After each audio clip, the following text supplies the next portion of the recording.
malaikat mula tarik daripada kepala, roh tadi akan keluar sikit-sikit. Maka bahagian yang pertama kali kosong bahagian mana tuan? Kaki. Kan ayak ni bila dia keluar atau nak kosong? Ha, ni. Begitulah roh bila ditarik daripada kepala ni, dia akan kosong di sini.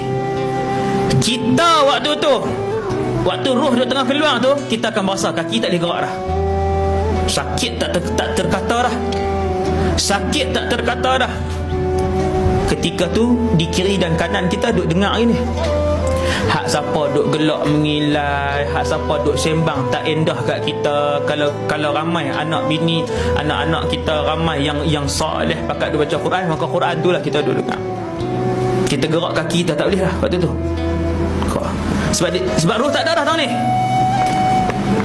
Kemudian dia naik sampai ke lutut. Okey, tak ada. Daripada lutut sampai ke bawah tak ada roh dah.